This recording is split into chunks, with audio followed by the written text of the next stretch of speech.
சேகர் பாபு அடுத்த 2-3 நாட்களில் மாவட்ட செயலாளர்லேருந்து ராஜினாமா செஞ்சிருவார், ஏதாவது நடக்கலாம். தெளிவாக அவர் மீது டார்கெட் நடக்குது. உளவுத்துறை திரு ஸ்டாலின் அவர்களுக்கு கொளத்தூர்லையோ சென்னையில் எங்கேயும் நிற்காதீங்க, திருவாரூரோ வேற எங்கேயாவது போங்கன்னு கொடுத்த பிறகு திரு சேகர் பாபு அவர்கள் நான் இருக்கேன் பார்த்துக்கிறேன்னு சொன்னதுனால தான் இவர் இங்கே நின்னார். இப்போ எந்த மூஞ்சியை வச்சுக்கிட்டு பக்கத்தில் நின்றுக்கிட்டு சிரிக்கிறார் அப்படின்னு அவர் நேற்று காலையில் ட்வீட் போட்டார். அதனால தான் அழுது ஒரு ட்ராமா நடந்திருக்கு. வெயிட் பண்ணி விஜயை எம்ஜிஆர் முதல் தேர்தலில் வாங்கிய ஓட்டை விட அதிகம் வாங்க வச்சிட்டாங்க சார். மீண்டும் திமுக சென்னையை பிடிப்பது சமீபத்தில் விஜய் தப்பு பண்ணாலே ஒழிய இனிமேல் சென்னையில் திமுக எழும்ப முடியாது. சைதாப்பேட்டில் மாசு சிறப்பாருன்னு நான் எதிர்பார்க்கிறேன். கண்டிப்பாக என்னுடைய வீட்டு திருவான்மியூர்லேருந்து நம்ம ஆஃபீஸ்க்கு வரத்துக்குள்ள குறைந்தபட்சம் 50 போஸ்டருக்கு மேலே நன்றி போஸ்டர் அவர் அடித்து ஒட்டியிருக்கார். அப்பப்போ கபடி போட்டி, கிரிக்கெட் போட்டி, ஃபுட்பால் போட்டி எதையாவது நடத்தி தொகுதிக்கு கூட கணக்கில் வச்சிருப்பார் சார். மக்கள் இந்த முறை சென்னையில் கிட்டத்தட்ட 50% மக்கள் விஜய் வேண்டும். பிஜேபி ஒரு தேர்தல் ஒரு ஸ்டேட்டுக்கு வைக்கணும்னா 2000 கோடிக்கு மேலே செலவாகுது. இவங்க கொண்டு வந்து இத்தனை அதிகாரிகளை போட்டு அதனால் பார்லிமெண்ட் எலெக்ஷனும் சட்டமன்றமும் ஒரே நேரத்தில் வைக்கணும் அப்படிங்கிற திட்டம் வச்சுருக்காங்க. ஸோ அப்படி ஒன்று நடந்தால் 29 ஆட்சி முடிஞ்சிடும். ஸோ விஜயை இப்போ ஆட்சி செய்ய விட்டால் கண்டிப்பாக 3 வருஷத்தில் அவர் கொடுத்துள்ள எல்லா ப்ராமிஸையும் செய்ய முடியாது. சட்டம் ஒழுங்கு இதை தவிர சிலவற்றை செய்துவிட்டு நல்லது பண்ணால் நடக்கும். நிதி இறங்கி செய்யணும், இல்லைன்னா அதுக்கேற்ற மாதிரி ஆட்களை போடணும். இந்து மதத்துக்கு வைத்தாப்புல பேசினது இதையெல்லாம் விட்டு சார் விஜய் பேரில் பல விஷயங்கள் இருக்கலாம். ஆனால் விஜய்க்கு ஆதரவான ஐடி மக்களையும் விஜய்க்கு சப்போர்ட் பண்ணுறவங்கள தற்கொலைன்னு சொல்கிறதெல்லாம் இது திருப்பி அடிச்சிருக்கு. என்ன நீ சொல்ற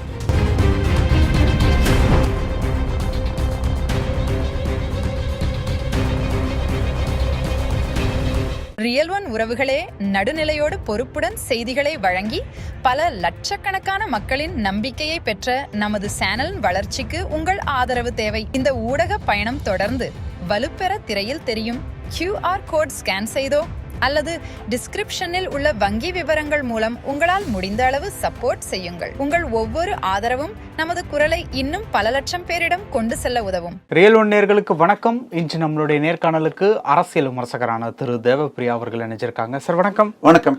இந்த தோல்விக்கு பிறகு மு.க. ஸ்டாலின் அவர்கள் கொளத்தூர் தொகுதியை போய் நன்றி சொன்னாங்க ஓட்டுக்கு போட்ட மக்கள் எல்லாருக்குமே. அப்போது பக்கத்தில் சேகர் பாபு அவர்கள் லிட்டரலாக தேம்பி அழுதாங்க.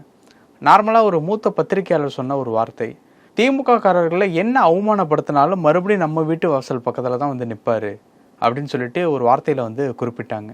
தேர்தல் முடிவுகள் அடுத்த நாளே இந்த மாதிரி போய் சந்திக்கிறாங்க அப்படின்னா மறுபடியும் அவங்களுடைய அடுத்த கட்ட வேலைகளை ஸ்டார்ட் பண்ணிட்டாங்களா, இல்லை இந்த தேர்தல் முடிவுகளுக்கு பிறகு அவங்க என்ன பண்ணிட்டு இருக்காங்க?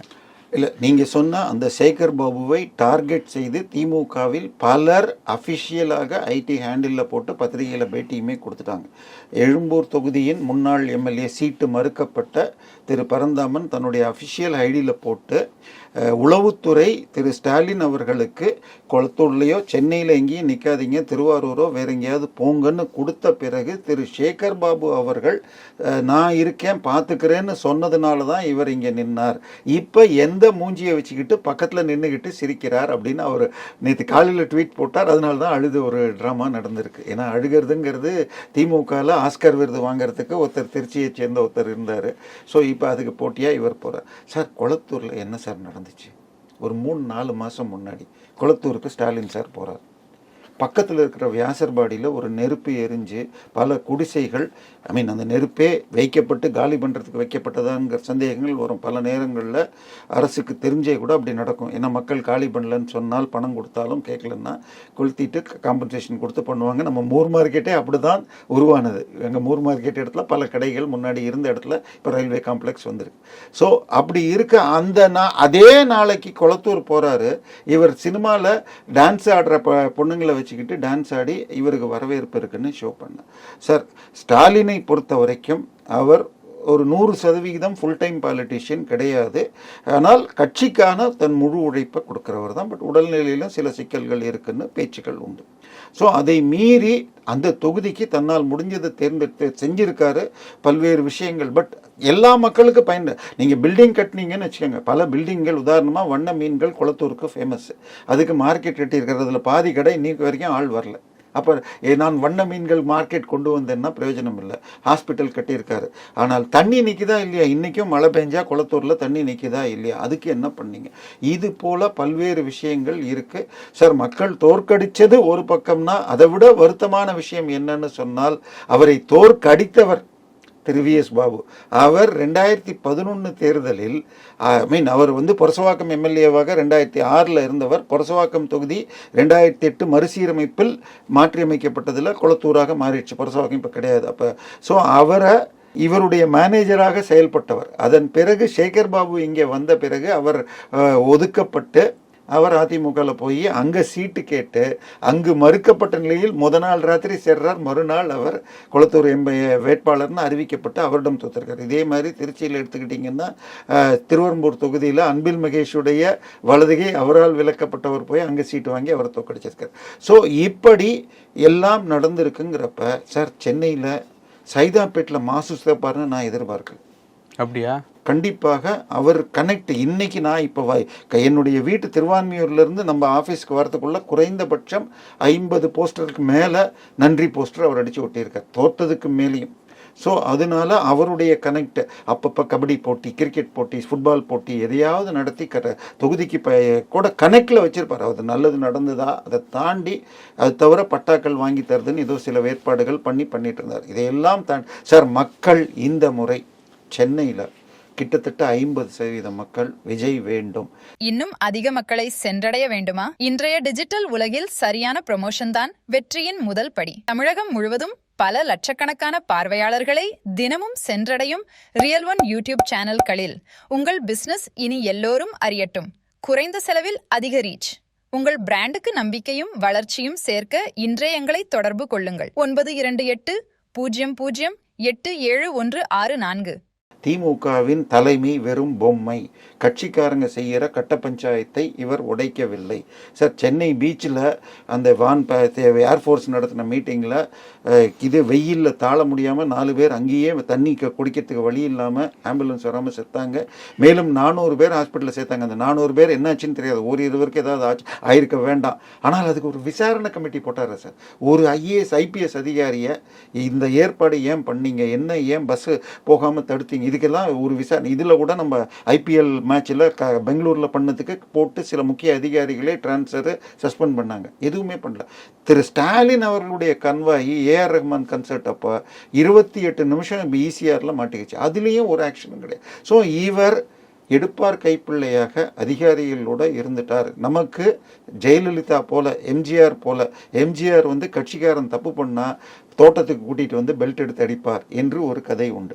அதே மாதிரி ஜெயலலிதா ஏதாவது ஒரு பத்திரிகையில் ஃபோட்டோவோடு செய்தி உங்கள் பேர் வந்துடுச்சுன்னா அடுத்த நாள் நமது MGRல் கட்டம் கட்டி விடுவார்கள் அப்படின்னு ஒரு பயம் இருந்தது. இங்கே எதுவுமே இல்லாமல் சார், இவரை அண்ணா பல்கலைக்கழகத்தில் அந்த ஞானசேகரனை காப்பாற்றுவதற்கு முயற்சிகள் நடந்தது. இப்போ கடைசியில் யார் அந்த சார் என்பதை தெரிஞ்சு நான் அவரை கம்பி எண்ண வைப்பேன்னு சைதாப்பேட்டில் பேசின உடனே போலீஸ் அவரை அடித்து அவருக்கு வலிப்பு வந்துச்சுன்னு ஸ்டான்லியில் சேர்த்துதான்னு சொல்லி நீ உங்கள் நம்ம சேனல்லையே ஏர்போர்ட் மூர்த்தி பேட்டி கொடுத்துருக்காரு. ஸோ இது எல்லாமே மக்கள் சைலண்ட்டாக சார். இன்னொரு காரணம் தோக்கிறதுக்கு முக்கியமான காரணம் திமுகவுடைய ஊதுகுழலாய் செயல்பட்ட நக்கீரன் பத்திரிகையாக இருக்கட்டும், ஹிந்து ராமா இருக்கட்டும், அது தவிர யூடியூபர்கள் பலர், இவங்க எல்லாம் இங்கே என்னமோ தேனாரும் பாலாரும் ஓடுது அப்படின்ன ஒன்று. இது அவங்களும் சேர்ந்து தப்பை சுட்டி காட்டியிருந்தா ஓரளவுக்கு அவங்க வந்தாலும் இதுதான் பண்ணுவாங்க அப்படிங்கிற மாதிரி போயிருப்பாங்க. திமுக தப்பு பண்ணால் அதிமுக மாத்திரம் என்னன்னா இங்கே நடக்கிறது என்னமோ தேனாறு பாலாருன்னு ஒன்று வெயிட் பண்ணி. ரியல் ஒன் உறவுகளே, நடுநிலையோடு பொறுப்புடன் செய்திகளை வழங்கி பல லட்சக்கணக்கான மக்களின் நம்பிக்கையை பெற்ற நமது சேனல் வளர்ச்சிக்கு உங்கள் ஆதரவு தேவை. இந்த ஊடக பயணம் தொடர்ந்து வலுப்பெற திரையில் தெரியும் QR கோட் ஸ்கேன் செய்தோ அல்லது டிஸ்கிரிப்ஷனில் உள்ள வங்கி விவரங்கள் மூலம் உங்களால் முடிந்த அளவு சப்போர்ட் செய்யுங்கள். உங்கள் ஒவ்வொரு ஆதரவும் நமது குரலை இன்னும் பல லட்சம் பேரிடம் கொண்டு செல்ல உதவும். விஜயை எம்ஜிஆர் முதல் தேர்தலில் வாங்கிய ஓட்டை விட அதிகம் வாங்க வச்சிட்டாங்க சார். மீண்டும் திமுக சென்னையை பிடிப்பது சமீபத்தில் விஜய் தப்பு பண்ணாலே ஒழிய இனிமேல் சென்னையில் திமுக எழும்ப முடியாது. ஓகே சார், இப்போ அந்த தோல்விக்கு பிறகு என்னென்ன வேலைகள் பண்ணிட்டு இருக்காங்க? இப்போ நீங்களே சொல்றீங்க, தோல்வின்னு தெரிஞ்சவொடனே போஸ்டர் அடிச்சு ஓட்டுறாங்க, வாக்களித்த மக்களுக்கு நன்றி அப்படின்னு சொல்லிட்டு. அந்த தோல்விக்கு பிறகு என்ன பண்றாங்க அப்படிங்கிற மாதிரியான ஒரு கேள்வி. இல்லை சார், மக்களோட கனெக்ட் பண்ணி அரசியல் அப்படிங்கிறது வெறும் கிஃப்ட் பணம் கொடுத்தா போதும், இல்லைன்னா ஏதோ பழைய பில்டிங் கட்டுறதுன்னு நினச்சிட்டு இருக்காங்க. ஆக்சுவல் பிரச்சனை என்ன பண்ணுறாங்க? இன்றைக்கும் மழை பெஞ்சா கண்டிப்பாக தண்ணி தேங்கும்.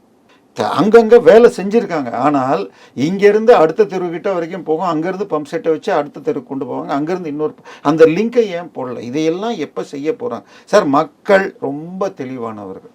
அதனால் இப்போ திமுக இதை கூட்டணி அமையாமல் அது கலைஞ்சு போகணும்னு பண்ணார்னா, இப்போ ரீஎலெக்ஷன் 2 மாதத்துலேயே 6 மாதத்துலேயே வந்தால் 200 சீட்டு விஜய் ஜெயிப்பார். ஏன் இப்படி ஆனால் 1 வருடம் 2 வருடம் விஜய் ஒழுங்காக ஆட்சி பண்ணலன்னா கார்பரேஷன் எலெக்ஷன் ஜெயிச்சு மேபி 2029 பிஜேபியுடைய திட்டமான ஒரு நாடு ஒரே தேர்தல் வந்ததுனால் 29 மறு தேர்தலும் வரலாம். அது வரும்னு நான் நம்பலை, பட் வாய்ப்புகள் குறைவு. ஆனாலும் பிஜேபி ஒரு தேர்தல் ஒரு ஸ்டேட்டுக்கு வைக்கணும்னா 2000 கோடிக்கு மேலே செலவாகுது. இவங்க கொண்டு இத்தனை அதிகாரிகளை போட்டு, அதனால் பார்லிமெண்ட் எலெக்ஷனும் சட்டமன்றமும் ஒரே நேரத்தில் வைக்கணும் அப்படிங்கிற திட்டம் வச்சுருக்காங்க. ஸோ அப்படி ஒன்று நடந்தால் 29 ஆட்சி முடிஞ்சிடும். ஸோ விஜயை இப்போ ஆட்சி செய்ய விட்டால் கண்டிப்பாக 3 வருஷத்தில் அவர் கொடுத்துள்ள எல்லா ப்ராமிஸையும் செய்ய முடியாது. சட்டம் ஒழுங்கு இதை தவிர சிலவற்றை செய்துவிட்டு நல்லது பண்ணால் நடக்கும். பட் அவர் என்ன, திமுக அவர்கள் முதல்ல பல திட்டங்கள் போட்டாங்க. ஒரு பக்கம் கட்சி இன்னொன்றும் ஓடிட்டுருக்கு. பல சீட்டுகளுக்கு வேட்பாளர் தேர்வில் அவங்க பெண் நிறுவனம் சில பேருக்கு எழுத்தாப்பில் கொடுத்துச்சு, சில பேர்கிட்ட காசு வாங்கிட்டு கொடுத்துச்சு அப்படிங்கிற விஷயங்கள்லாம் கடைசியில் பெரும்பாலான எம்எல்ஏக்களை திருப்பி கொடுத்தாங்க. இப்போ எல்லோருமே தோற்றுருக்காங்க. இன்னும் திமுக தரப்பில் எத்தனை பேருக்கு டெபாசிட் போச்சுங்கிற கணக்குகள் வரல. சென்னையை பொறுத்தவரை கிட்டத்தட்ட நான் தான் சொல்லிட்டேன், 37 சீட்டில் 2 சீட்டு தான் ஜெயிச்சிருக்காங்கங்கிறது சாதாரண விஷயம் இல்லை. இது அடுத்த லெவலுக்கு கொண்டு போகணும். உதயநிதி இறங்கி செய்யணும். இல்லைன்னா அதுக்கேற்ற மாதிரி ஆட்களை போடணும். தமிழன் பிரசன்னா போன்ற ஆட்கள் இந்து மதத்துக்கு எழுத்தாப்பில் பேசினது இதையெல்லாம் விட்டு ரியல் கனெக்ட் பண்ணும். விஜயை டார்கெட் செய்யாமல் சார், விஜய் பேரில் பல விஷயங்கள் இருக்கலாம். ஆனால் விஜய்க்கு ஆதரவான ஐடி மக்களையும் விஜய்க்கு சப்போர்ட் பண்ணுறவங்கள தற்கொலைன்னு சொல்கிறதெல்லாம் இது திருப்பி அடிச்சிருக்கு. என்ன நீ சொல்கிறது? ஏன்னா திமுக ஆதரவு கொடுக்கறதுக்கு பேரே ஒரு காலத்தில் விசிலடிச்சாங்க கொஞ்சம் பேர். எம்ஜிஆர் படத்தை பார்த்துட்டு வாத்தியாரேன்னு சொல்லிட்டு வந்த ஓட்டுகள் தான் பின்னாடி அதிமுக மாறி போச்சு. ஸோ அப்படி இருக்க விஜயை டார்கெட் பண்ணி இவங்க செஞ்சது எல்லாம் திமுக எதிராக போயிடுச்சு. திமுக ப்ளஸ் அதிமுக 2024 தேர்தலில் வாங்கினது 45%, இப்பயும் 45%. இந்த 45%ல் கோயம்புத்தூர் பெல்ட்டில் அவங்க எடுத்தது பாதி அவங்க சொந்த செல்வாக்கு, சில வேட்பாளர்கள். அது மாதிரி தலவாய் சுந்தரமோ இது திமுக அதிமுக இனிமேல் இரட்டை இலை பலம், உதயசூரியன் பலம் எல்லாம் அடுத்த தேர்தலுக்கு போகணும்னா ஃபீல்டில் இறங்கி செய்யணும். ஆனால் இவங்க திருப்பி இவருக்கு பின்னால் 10 பேர், அவருக்கு பின்னால் 10 பேர், ஸ்டாலின் ஆட்கள், இவங்க ஆட்கள், மாப்பிள்ளை ஆட்கள்னு போயிட்டு இருக்காங்க. இதையெல்லாம் உடைச்சிட்டு ஒன்று சேர்ந்து செய்கிற வேலை நடக்குது. ஏன்னா சேகர் பாபு அடுத்த 2-3 நாட்களில் அவர் இப்போ மாவட்ட செயலாளர்லேருந்து ராஜினாமா செஞ்சிருவார். ஏதாவது நடக்கலாம். அந்த மாதிரி ஏன்னா தெளிவாக அவர் மீது டார்கெட் நடக்குது. அதுதான் குளத்தூரில் நிற்கணும்னு கட்டாயப்படுத்தினார் என்று கூறப்படுகிறது. அதை தான் இவரும் இளம்பருதியும் சொல்லியிருக்காரு, திரு பரந்தாமனும் சொல்லியிருக்காங்க. ஸோ அடுத்த 2-3 நாளில் பல விஷயங்கள் நடக்கலாம். முதல்ல வெயிட் பண்ணுவாங்க. ஏன்னா விஜய் பதவியேற்று நம்பிக்கை வாக்குமானது, அதுக்கப்புறம் திமுக இந்த வேலையை ஆரம்பிக்கும். ஒரு மாவட்ட செயலாளர் கீழே 2 எம்எல்ஏ போஸ்ட் தான் இருக்குன்னா மாதிரி 100 மாவட்ட செயலாளர்கள் உருவாக்குன்னு பண்ணால் எல்லா மாவட்ட செயலாளர்களும் வரும். இது இன்னும் சிக்கல்கள் வரும்.